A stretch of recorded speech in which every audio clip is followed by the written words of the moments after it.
tidak dihargai, takut masa depan menjadi. Anehnya, banyak orang rela mengorbankan kejujuran, iman, bahkan suara hati demi menghindari ketakutan ini. Demi diterima, orang menyembunyikan kebenaran. Karena ingin cari aman, orang bisa memilih diam terhadap ketidakadilan. Atau untuk kenyamanan, orang mengkhianati nilai-nilai yang diyakini. Disinilah sabda Tuhan hari ini menyentuh akar dalam kehidupan kita.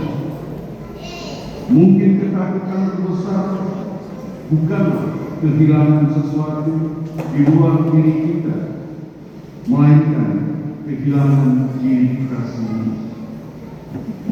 Tubuh masih hidup, jabatan masih ada, nama masih dikenal, harta dimiliki, tetapi hati perlahan menjauh dari Allah. Itulah kehilangan terbesar. Yeremia mengalami pergulatan seperti itu. Dalam bacaan pertama, ia mendengar bisikan-bisikan yang mengancamnya dari segala arah. Ia difitnah, diawasi, bahkan dilanjutkan kejahatan. Namun yang menarik, Yeremia tidak meminta Allah melenyapkan semua musuhnya terlebih dahulu.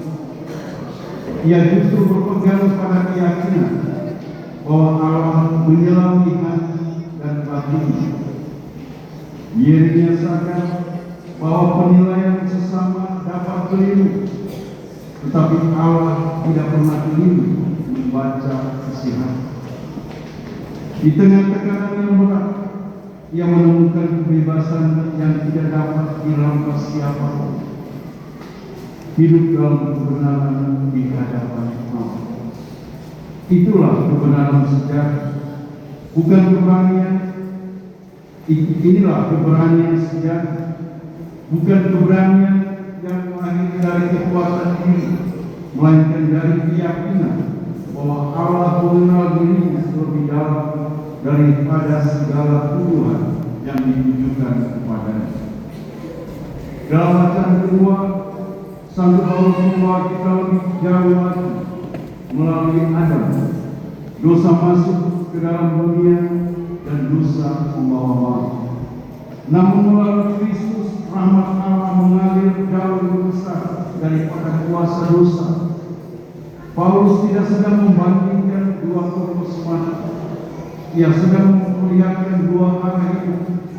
Adam melambangkan hidup yang dikuasai ketakutan, ketidakpercayaan, dan keinginan mengatur hidup tanpa Allah. Kristus melambangkan hidup yang bersandar penuh kepada Bapa.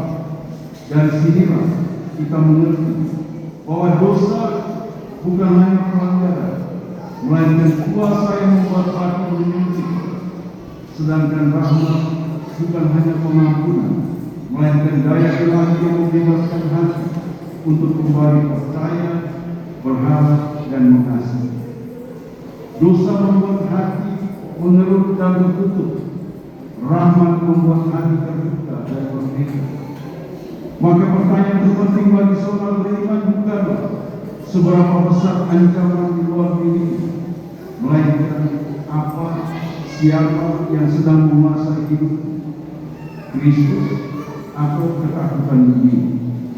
Dari pertarungan antara dosa yang menyempitkan hati dan rahmat yang memerdekakan jiwa, Injil hari ini membawa kita pada keberanian terdalam, hidup tanpa takut, karena kebenaran Allah lebih kuat dari ancaman dunia. Ibu bapak, saudara-saudari, di dalam Injil Yesus mengucapkan sabda yang sangat menyentuh. Janganlah kamu takut kepada mereka yang hanya dapat membunuh.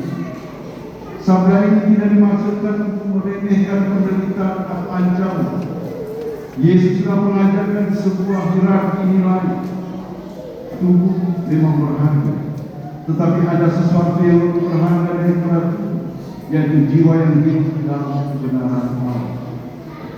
Nama baik bisa dirusak, karir bisa dihancurkan, kesempatan bisa dirampas, tetapi tidak seorang pun dapat menyentuh pusat ke dalam diri kita apabila kita tetap tinggal dalam Allah.